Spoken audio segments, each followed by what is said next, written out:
OSS Online Single Submission berbasis risiko. OSS memang sudah ada sebelumnya sejak tahun 2018, tetapi OSS berbasis risiko adalah hal yang berbeda. Ini merupakan pelaksanaan dari Undang-Undang Nomor 11 Tahun 2020 atau yang biasa kita kenal dengan Undang-Undang Cipta Kerja. OSS berbasis risiko wajib digunakan oleh pelaku usaha, kementerian lembaga, pemerintah daerah, administrator KEK Kawasan Ekonomi Khusus, dan Badan Pengusahaan KPBPB Kawasan Perdagangan Bebas Pelabuhan Bebas atau Free Trade Zone. OSS berbasis risiko memberikan layanan bagi pelaku usaha yang terbagi dalam dua kelompok besar, yaitu usaha mikro kecil atau UMK dan non-usaha mikro kecil atau non-UMK. UMK dapat berbentuk orang perseorangan dan badan usaha. Sementara itu, non-UMK atau non-usaha mikro kecil dapat berbentuk orang perseorangan, badan usaha, kantor perwakilan, dan badan usaha luar negeri. Usaha mikro kecil adalah usaha milik warga negara Indonesia, baik orang perseorangan maupun badan usaha, dengan modal usaha paling banyak 5 miliar rupiah, tidak termasuk tanah dan tempat bangunan usaha. Kalau kita bagi lagi ke dalam usaha mikro dan kecil, maka usaha mikro adalah yang modal usahanya paling banyak 1 miliar rupiah. Ini berbeda dengan aturan sebelum Undang-Undang Cipta Kerja yang menyebutkan bahwa usaha mikro adalah usaha dengan modal paling banyak 50 juta rupiah. Usaha kecil adalah usaha dengan modal lebih dari 1 miliar rupiah sampai paling banyak 5 miliar rupiah. Berbeda dengan aturan sebelum Undang-Undang Cipta Kerja, di mana sebelumnya usaha kecil adalah usaha dengan modal lebih dari 50 juta rupiah sampai dengan paling banyak 500 juta rupiah. Usaha menengah adalah usaha milik warga negara Indonesia, baik orang perseorangan maupun badan usaha, dengan modal usaha lebih dari 5 miliar rupiah sampai dengan 10 miliar rupiah, tidak termasuk tanah dan tempat bangunan usaha.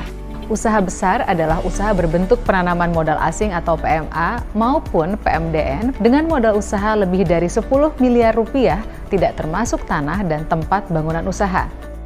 Kantor perwakilan adalah orang perseorangan warga negara Indonesia atau asing atau badan usaha yang merupakan perwakilan pelaku usaha dari luar negeri dengan persetujuan pendirian kantor di wilayah Indonesia. Badan Usaha Luar Negeri atau BULN adalah badan usaha asing yang didirikan di luar wilayah Indonesia dan melakukan usaha dan atau kegiatan pada bidang tertentu. Sekarang mari kita memahami tentang risiko. Perizinan berusaha berbasis risiko memang mengubah pendekatan sebelumnya yang berbasis izin menjadi berbasis risiko. Artinya, usaha dikelompokkan berdasarkan tingkat risiko, dan tingkat risiko tersebut menentukan jenis perizinan berusaha. Risiko usaha dibagi menjadi 4, yaitu rendah, menengah tinggi, dan tinggi. Pemerintah telah memetakan tingkat risiko sesuai dengan bidang usaha atau KBLI, klasifikasi baku lapangan usaha Indonesia. KBLI yang berlaku saat ini adalah KBLI 2020 dengan 5 digit sebagai kode bidang usaha. Sebagai ringkasan, untuk usaha dengan risiko rendah dan menengah rendah, proses perizinan berusahanya selesai di dalam sistem online single submission atau OSS berbasis risiko tanpa membutuhkan verifikasi atau persetujuan dari kementerian, lembaga, atau pemerintah daerah. Sedangkan untuk usaha dengan tingkat risiko menengah tinggi dan tinggi, proses perizinan berusahanya dilakukan di dalam sistem OSS berbasis risiko, tetapi membutuhkan verifikasi atau persetujuan dari kementerian, lembaga, atau pemerintah daerah. Berikut adalah penjelasan detail perizinan berusaha yang dibutuhkan oleh masing-masing tingkat risiko usaha. Untuk usaha dengan risiko rendah hanya membutuhkan nomor induk berusaha atau NIB. Untuk risiko menengah rendah membutuhkan NIB dan SS, sertifikat standar berupa pernyataan mandiri, yang formatnya sudah tersedia di dalam sistem online single submission atau OSS berbasis risiko. Risiko menengah tinggi membutuhkan NIB dan sertifikat standar atau SS berupa pernyataan mandiri yang harus mendapatkan verifikasi dari kementerian, lembaga, atau pemerintah daerah. Terakhir, untuk risiko tinggi membutuhkan NIB, izin yang harus mendapatkan persetujuan dari kementerian, lembaga, atau pemerintah daerah, dan SS atau sertifikat standar jika dibutuhkan. Untuk memberikan kemudahan berusaha bagi pelaku usaha mikro kecil atau UMK risiko rendah, pemerintah memberikan keistimewaan berupa perizinan tunggal.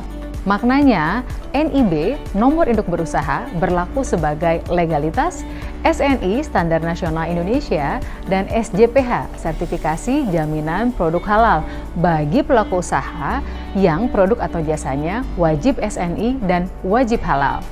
SNI berupa sertifikat bina UMK selanjutnya akan dilakukan pendampingan atau fasilitasi dari Badan Standarisasi Nasional atau BSN. Sementara itu untuk SJPH, sertifikasi jaminan produk halal, akan ditindaklanjuti dengan pendampingan dan fasilitasi oleh Badan Penyelenggara Jaminan Produk Halal atau BPJPH Kementerian Agama. Untuk dapat memanfaatkan sistem OSS (Online Single Submission) berbasis risiko, Anda harus memiliki hak akses. Bagi pelaku usaha orang perseorangan, siapkan NIK, nomor induk kependudukan yang sudah berbentuk KTP elektronik. Kemudian alamat email dan nomor telepon seluler. Data perusahaan terdiri dari nama perusahaan, NPWP perusahaan, nomor SK pengesahan, dan alamat email. Sedangkan data salah satu direksi terdiri dari nomor induk kependudukan yang sudah KTP elektronik, tanggal lahir, jabatan, dan nomor telepon seluler. Bagi Anda yang sudah memiliki hak akses dalam sistem OSS 1.1, Anda perlu melakukan penggantian hak akses. Anda harus mengingat username dan password lama. Apabila pemilik hak akses lama bukan merupakan direksi atau pengurus, siapkan data salah satu direksi atau pengurus.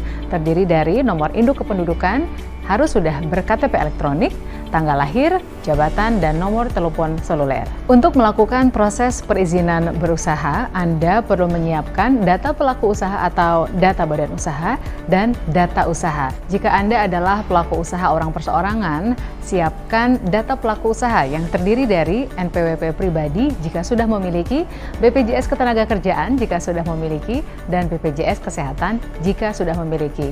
Jika Anda belum memiliki ketiganya, jangan khawatir, karena proses perizinan berusaha tetap dapat dilanjutkan. Jika Anda badan usaha, siapkan data badan usaha yang meliputi masa berakhir legalitas, alamat badan usaha, email, NPWP, nomor telepon badan usaha, dan modal disetor dalam bentuk lain. Untuk data usaha, siapkan bidang usaha, yaitu 5 digit kode KBLI 2020, lokasi usaha meliputi luas lahan dan lokasi, detail usaha yang terdiri dari nama usaha atau kegiatan, modal usaha.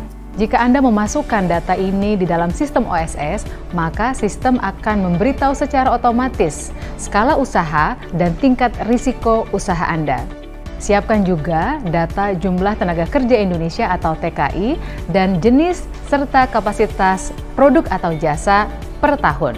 Siapkan juga dokumen persetujuan lingkungan untuk KBLI atau bidang usaha tertentu. Juga siapkan aktivitas impor, data pendaftaran BPJS Kesehatan dan BPJS Ketenagakerjaan, data WLKP, wajib lapor ketenagakerjaan di perusahaan.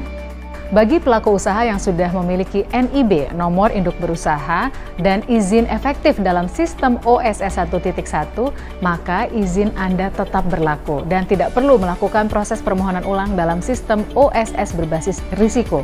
Namun Anda dapat melakukan perubahan data badan usaha, perubahan data usaha, penambahan, pengembangan, dan perluasan usaha, juga melakukan permohonan baru. Hal yang penting dipahami oleh semua pelaku usaha adalah bahwa NIB, nomor induk berusaha, berlaku sepanjang pelaku usaha melakukan kegiatan usaha.